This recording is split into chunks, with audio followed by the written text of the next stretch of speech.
Welcome into Capper's Cave. I'm your host, Lorenzo de Costa. This is Free Picks on Capper's Cave, brought to you by Intellect Sports. We have college week 3, Thursday, Friday slate, and NFL week 2, Thursday night football best bets. Again, our best bets for the weekend and football Monday night will air on Thursday, and our reaction show will air on Tuesday. But again, not just a reaction show. We'll give our Thursday night best bets for pro and college, as well as Friday. And also, we do a reaction to the upcoming lines, not just a reaction to what happened. But last week, let's talk. Tough week. Tough week for me. Great football. Lost both my fantasy leagues. My Buckeyes lost. My Bills lost. But there are some positives. We did roll on our bets. And we rolled on some college. We went 80% in college, 66 in pro, 72.72 for the week, and overall sitting at 66.66 for the year. Not too shabby.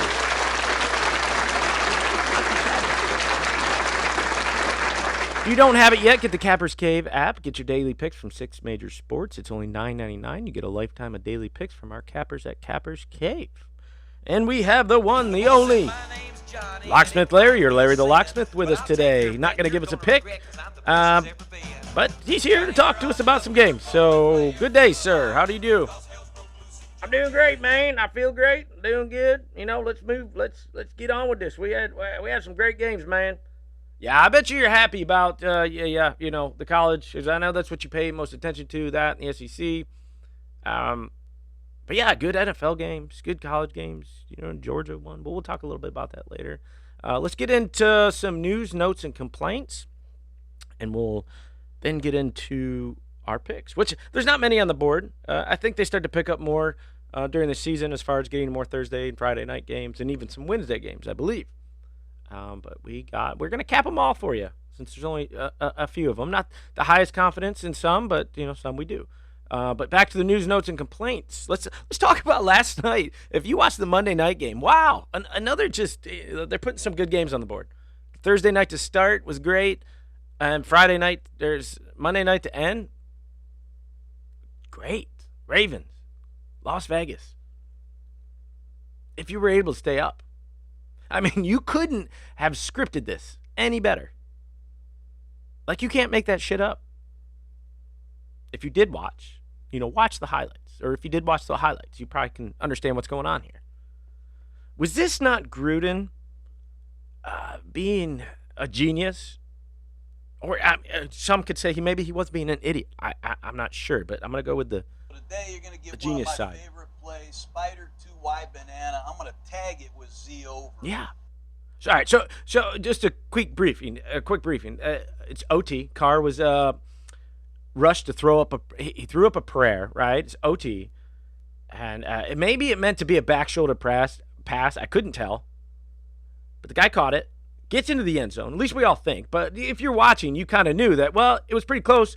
We got to review it. But on the field, everybody runs on the field. They're congratulating each other, shaking hands. Game over, right? No.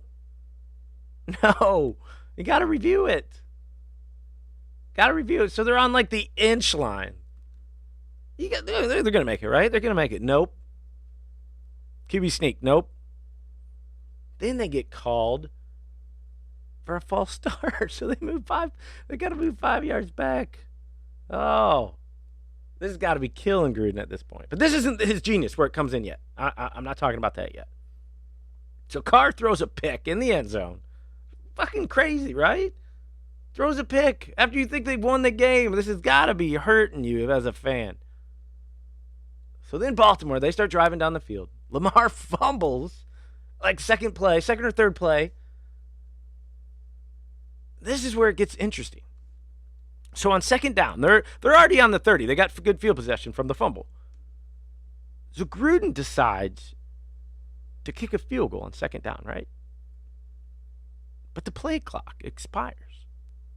Just goes out. Well, why don't you have your team ready? Just let it go. You're about to kick now. Why are you doing that? Again, purposely? I don't know for sure, but I think so. Why? Well, Gruden's always been known to be this like evil, risky, sneaky genius. All right, so now it's 2nd and long. Still in long field goal range, but not out of any sort. So, you're on the 34, 35-yard line. So this is a run all over it, right? It has run written all over it. Baltimore knows it. They just watched you want to kick a field goal on 2nd down. So they know you're going to do it on 3rd down now. You're going to try to run and get a couple of those yards back, kick on 3rd down in case you muff the punt or muff the snap. So they stack the box. Completely stack the box. Nobody's in the back. No run. So they do a trick play. Zay Jones busted it like a beeline style to the opposite end, wide open. Nobody could catch him. Carr, all he had to do was just loft it up in the air for a TD. This is storybook. Really great game. We had it on the ab. Raiders +4 in the over. But honestly, I think it was a sneaky play. He showed that he was going to kick it. Acts like it was a mistake. Oh, oops, we got a false start. So they know, Baltimore knows I'm going to run. They're going to run. Otherwise, if they didn't get the false start, they probably wouldn't have kicked it in the first place. They fucked with him in the head. It was great. I hope that's the way it went out because that was great. But honestly, the Ravens, the run game, I was a little worried about it, but it didn't. They did really great. It didn't slow it down with Gus Bus out, and they were missing a couple. But they look good. Now the Chiefs. This is a Sunday night game. The Chiefs-Ravens should be pretty good. The Chiefs are just a slim favorite over the Ravens. Again, that's 2 tough games. Games for the Ravens. At least they go back home on this one. But that's 2 tough starts right there. All right, so if you watched ESPN2 with the Manning brothers, this is a great idea. I love this. I feel like I'm watching the game with them, right? And that's what they wanted you to feel. But it was just the jokes back and forth. They had Ray Lewis on. And Eli was busting on Peyton for his wounded ducks that he's always been known for, but somehow he still puts them right into his arms. But it was great. It was great. I liked it. I liked it a lot. They need to keep doing it. But it was just, it was a classic brother, and they're both good. They're both good. They're both funny. So I'm all about that. So, Larry, you almost had the Browns game money line. That was your pick. You said you were I don't know if we didn't put it on the board, but they still covered. So you should have just made it your pick, and we could have thrown that on the board. But you said money line, and so how do you feel? Well, truth be told, man, when I made the bet, I actually took the points. So I really just wanted Baker's dozen to whip on them Chiefs, man. But it was exciting, man. Yeah, lots of good action games. Again, lots to get to. And that was one of the better games of the week. A lot of fireworks. Can we say, speaking of fireworks, the NFC West, the best division, right? I know it's week 1. Okay, let's not get overreacted here, but it is. But look at the teams. They were good last year, but they're looking even better this year. Cards, Rams, San Francisco, Seattle, all played really freaking good. All covered. Going to be a battle in that conference. I think so. Let's move it over to somebody we've talked about, from our first show and on. But Aaron Rodgers, what the fuck, man? Did you get what you deserved? Treating your owners, fans, managers like shit, keeping everybody on the limb, and this is what happens. Is it karma? Maybe, but it probably won't last long. But what the? Come on. I picked you on my fantasy team. You gave me like 3 points. I suppose I deserve that after talking shit a couple weeks ago. Now they get a nice cookie game at home against Detroit, which I don't know if it's so much of a cookie. I will say they played pretty damn good against a stout San Francisco team. Yes, San Francisco controlled most of the game, and they were leading by 2 scores most of the game. But they had a nice comeback. Goff, get this, threw for 338 yards, 3 TDs, 38 for 57. 57 freaking pass attempts. Is that Detroit amping up their pass plays this year? I mean, it is tough to tell. First game, and they were down big most of the game. So, but I like it. I like switching it up. Everybody thinks you're going to be trash this year. Toss the ball around if you can. Goff seems to be able to do it. Show peeps that you're better than they expected. I mean, I don't think so, but I like the effort. Damn, I should have taken Goff over Rodgers in fantasy. And this isn't a fantasy show, but I should have done that. I mean, nobody would do that. Yeah, didn't you take Rodgers in like the third round? No, it wasn't the third round, maybe fourth or fifth, but it's still early. Probably stupid move. All right, again, enough fantasy. This is a betting show, which I guess the two can be used to help each other. But again, we're not going to stick to one. We're going to stick to the other. Listen, another bad move on my Super Bowl pick in Washington. Can I change that? Fitzy's out 6 to 8 weeks, and freaking Heineken's in. I mean, they're fucked. They are. Can I change my pick? Can I change it? Sorry, man. It's got to be done by first week. Yes, I suppose I wouldn't let you. In fact, both of your teams look pretty good. Browns, Niners, right? They did. Looked very, very good. But again, lots to play. Long season now with that extra game in there. We'll see, though. I believe I have the Super Bowl winner in the Bills, even though they didn't really look like it. So, but we won't get to that. We're not going to talk about that. Okay, so first week NFL, exciting, but let's not overreact as several dominant teams didn't play up to par, and some of their shit teams played well. But please, just take this with a grain of salt. There's still more to see, more to figure out, and especially teams like Green Bay, Buffalo, Baltimore, Tennessee, Indy, all lost. Didn't look that great. Baltimore didn't look bad, okay, out of all of those teams I just mentioned. And then you have teams like Philly, Denver, Houston, Cincy, Las Vegas. They look pretty good, but don't be sold on them quite yet. Because Las Vegas had all this hype. Monday night game, first game in the big stadium, people there. It was great. But how many times did they throw to Waller? This is like their only receiver. I mean, tight end, but he's their only receiver out there. This is not going to be hard for defenses to figure out. It won't be. So they had a little favor on their side, but we'll see. We'll see. I'll tell you what now. Yeah, we got to talk about Jacksonville a little bit. I mean, I tell you what, he's going to have a tough time in Jacksonville. I mean, when you start out and get waxed by Houston, at least keep it close with this team. You get the number 1 draft pick.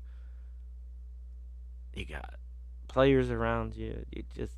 And a team like Houston who's just lost so much and just came out and just pummeled them. I understand if you played KC, Tampa, Dallas, but Houston, are you kidding me? Wow, good luck. I'm rooting for you, but good luck. You should have kept Tebow on there. Right? Yeah, I think, maybe a little help, a little prayer at halftime or something. You got to have a little faith maybe in there, something to believe in. Showing you that door. You got to have a little bit. I think he brings that. I don't know if he listens to this version. but now you have a Denver D, right? Now you have them coming to town. Jacksonville, Denver. It's going to be tough. The line's already -6 to Denver, and this is going to take a few games for Jacksonville. You can put 21 points up on Houston, and there's probably a garbage TD in there somewhere. But not Denver. All right, back to the over-under reactions to some upcoming spreads. San Francisco only 3.5 at Philly. Yes, Philly looked good. Great, maybe, against a subpar Atlanta team, who we thought might have been a little better against Philly. But, again, they're looking like trash. I mean, I really was hoping Atlanta could do something for us. I'm going to do that every time. I'm going to do that every show, whatever bird mascot there is out there. I'm going to do it, whether good or bad. In this case, it's pretty bad because Atlanta is sucking balls right now. I just don't think they have the personnel to compete with San Francisco right now. I'll eat it up now. I'll eat the small 3.5 points. But we'll have an analysis for that for the next show. New England at New Jersey Jets, we'll call them. Not sure what the reaction is here, whether you're looking over or under. I think the odds makers just really like Belichick or something. I suppose that fumble at the end of the game for New England when they're playing Miami could have given them a chance to win, but still didn't. It's a game of football. I don't care. They didn't look that great. Really boring. Nothing special. And these Jets might be a small surprises here. I'm not talking playoffs, but maybe at the hunt at some point. I don't think they're afraid at this point with new coach. He knows he's safe there for a few years. They're going to take some shots. They're going to do some fancy-dancy plays this year with that quarterback, Wilson. He's good. Not going to be this year. But he's going up against another guy, Mac Jones. Why is everybody like, how is that 5.5 points? I don't see it. Robert Slay's a good coach. I think he's going to be great eventually. If he gets that team, if he gets some pieces around him. Listen, this one's there's too much overvalue. There's too much value on New England right now. Maybe it goes up. It's just not sold on New England yet.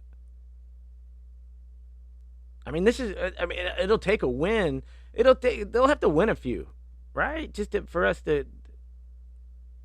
I mean, Jets will, but they're not going to be favored in any game. This might be an outright win for them. Chicago sitting at -3 at home against Cincinnati. Does this say that Fields might be starting? Because Cincy looked good, but that was one of the teams, let's not overreact. Now they got to go up against a good Chicago team, but very minuscule offense. Unless Fields is in. It gets exciting. I want to see that. Maybe they put him in. All right, let's move on to some college, and then we'll get to our picks. Unless you got anything else to say. Wait, man, you didn't mention anything about that Bills game. No, you're right. Yeah, just wanted to see if you had any comments about the play or anything. No, nothing to say. It was a boring game. No offense. Two good defenses. It came down to special teams play, which usually does in those games. So thanks, Larry. Thanks for, trying to heat me up on the show. Sorry, man. I just think it's fair. You talk about all these other teams, but this was a marquee matchup this week. Okay, yes, my Bills didn't play well. So moving on. And just a small note here, just a small note. There was some bullshit calls in that game. And there was an interception that was called back due to a penalty, and it was bullshit. Yeah, go ahead and throw that in there. Is that what you wanted to do? I almost teared up. I almost did. I did. Now, cut that shit out. Cut that shit out. All right, enough. All right, let's get into some college football news, notes, and complaints. Pretty solid week for us again in college. We hit an 80% mark. We got to talk about this team every week. CCU, Coastal Carolina. They pushed the original line, but if you had it at 26.5, which we did, you won. Just had to bring that up because they're now kind of 2-0 ATS, depending on where you got it this year, and just an honorable mention to a team that rakes us in dough every year. Also want to give the whole state of North Carolina for making us money. A couple other programs with some honorable cover mentions. Charlotte, nice win and cover. App State, close game, win and cover. All teams 2-0 ATS on the year. So thank you. Thank you, Kakalaki. Oh, and Batman. If you listened to the show last time, Batman. He's a new addition to the show. He comes on and gives his best bets, which usually we go against because they're pretty bad. And this guy, this idiot, he took VMI plus 55.5.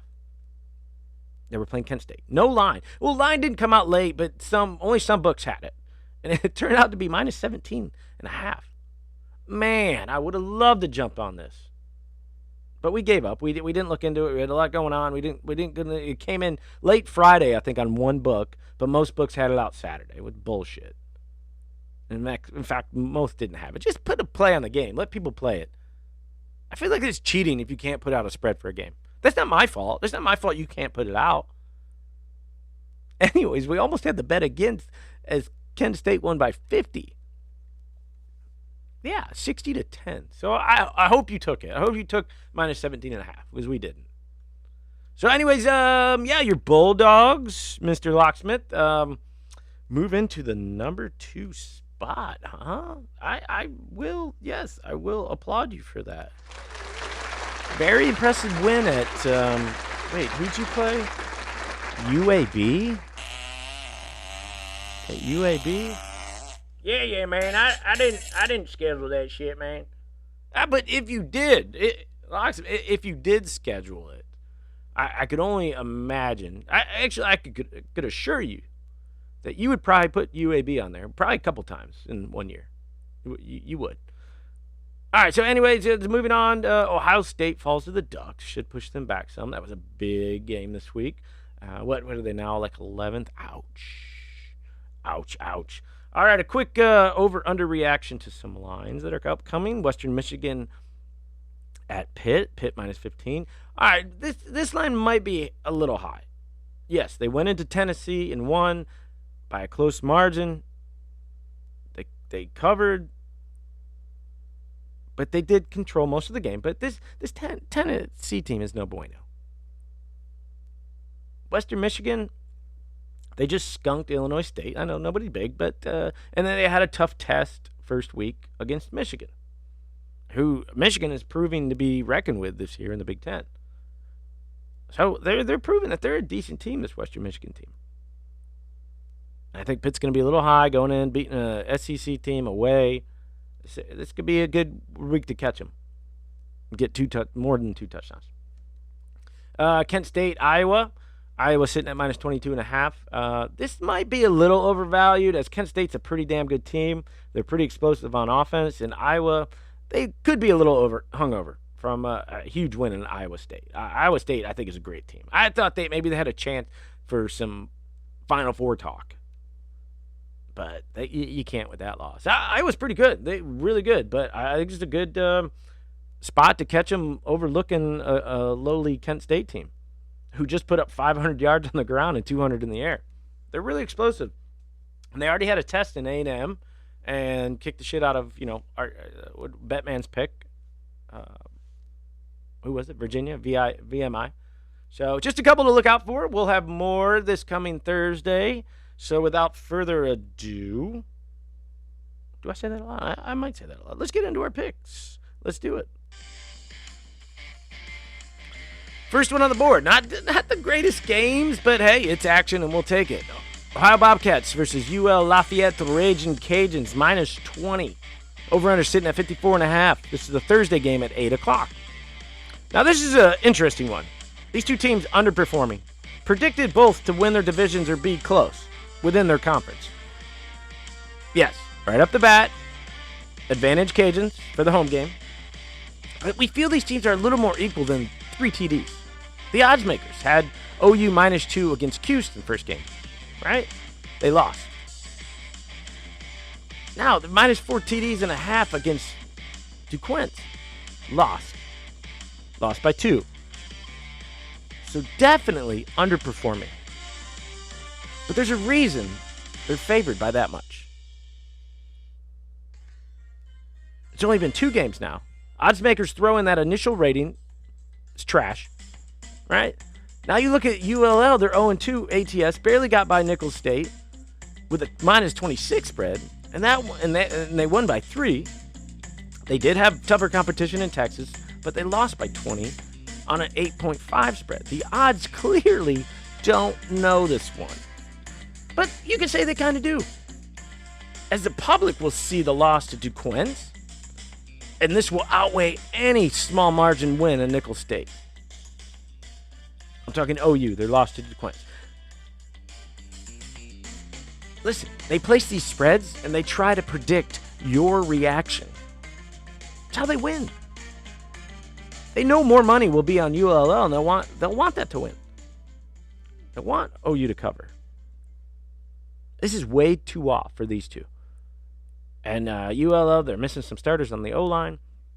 Listen, the Raging Cajuns have failed to cover 8 of their last 10 games as a favorite of 14 or more points. The Bobcats are winless through 2 games, but they've hung around in those close contests. They've had to deal with the loss of their coach at the start of the season, who was forced to retire due to health issues. So hopefully they're overcoming that. And this is the first time they've been an underdog of 14 or more points since December of 16. Overall, neither of these teams are all that good. I'm not running to the window here to back either side. But if forced to pick, give me Ohio in the points. The Bobcats are 8-0 ATS in their last 8 Thursday games. Raging Cajuns are 1-5 ATS in their last 6 home games. They're 0-4 in their last 4 games in September. 5-11 in their last 16 overall. Also, take a peek at the under here. Looks like there could be some weather in the forecast to pay attention to. If these two teams, two underperforming offenses right now, I think this one smells like a good under here. The under is 5-2 in the Bobcats' last 7 non-conference games. Under is 16-5-1 in Raging Cajuns' last 22 games overall. The under is 10-1 in Raging Cajuns' last 11 home games. So let's lock it up. That would be under 54.5 and Ohio Bobcats -20.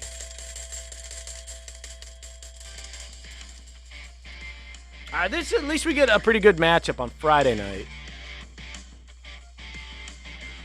Central Florida, Louisville. Louisville getting 7.5 at home. Over-under sitting at 69.5. Expecting a lot of fireworks in this one. Friday at 7:30. Louisville got a tough couple of games coming up. They did with this one. They got FSU coming up.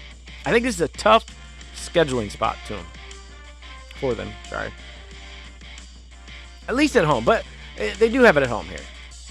But this will be a large order to compete with one of the nation's best offenses in UCF.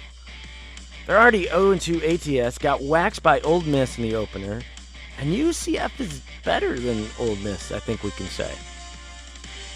They had a 29-3 lead late in the third, so you could say there was plenty of garbage TDs from Louisville. Right? Or Louisville, whatever the fuck you want to call them. The ATS stats for UCF say, stay away here. They say stay away. 3-8 ATS in the last 11 overall. 1-4 ATS in the last 5 road games. UCF is 1-5 ATS in their last 6 after an ATS win as well. Meanwhile, the Cardinals 7-2 in their last 7-2-1 in their last 10 after an ATS loss. 7-23-1 ATS versus a team with a winning record. 2-5 in their last 7 overall. So neither great stats here. Read into that what you will. This game is obviously another low confidence pick for us, but we'll grab the better team here.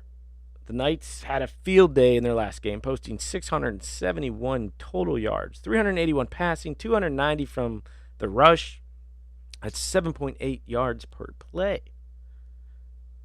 UCF was also great on their rush defense. I know they didn't play anybody tough, but they held them to just 24 yards. It's a pretty good number. As for Louisville, they were solid as well with 441 yards total, 86 rushing. No, that's not really that good. Okay, they allowed 86 rushing. I like this game to be fairly close the whole way. UCL's probably going to eke out a late cover. This should be a fun matchup. I'm glad they put at least one good game out there. But if you can buy this down to 7, our confidence levels go way up. It could change, but as for now, it's 7.5. But, take it. I guess we got to lock it up. Our last game on the college slate. This is the Friday game at 9 p.m. Maryland at Illini. Illinois getting plus 7.5. Over and under sitting at 60.5. This is another one you can do. Louisville, Illinois. Actually, nobody says Illinois. No, nobody does. I think it's just a quick pick here. Tua's brother. That's really all I got to say. Yeah, Tua's brother, Tuluia Tagovailoa. Yeah. Listen, Maryland comes into this game looking to build on their 2-0 start, looking to be a prominent force in the Big Ten. After a 62 romp over Howard. I know it's Howard. And Tua's bro has thrown for over 600 yards, 6 touchdowns, 76.2 passing percentage. They're 4-1 ATS in the last 5 games against a team with a losing record. Illinois 2-5 in their last 7 home games, 1-5 ATS in the last 6 games overall. Just poor football. They got beat up pretty bad by Virginia. They allowed Virginia QB Brennan Armstrong to throw 5 touchdowns in a 42-14 loss. I can only imagine what Tulia is going to do. Listen, Coach Mike Loxley, he's had some road woes. His ATS numbers are not that great, and I think he'll be looking to fix that here. He's a better coach. He's been in the program now for 3 years. This Brett Bulimia guy, I think that's bulimia. It's bulimia. It's poor guy. It's his first season. Still having to deal with QB issues. Should struggle again here. Yeah, they had a nice win at Nebraska first game, but they're going to struggle here. So take the points with the better team and the better quarterback and the better coach. Maryland, -7.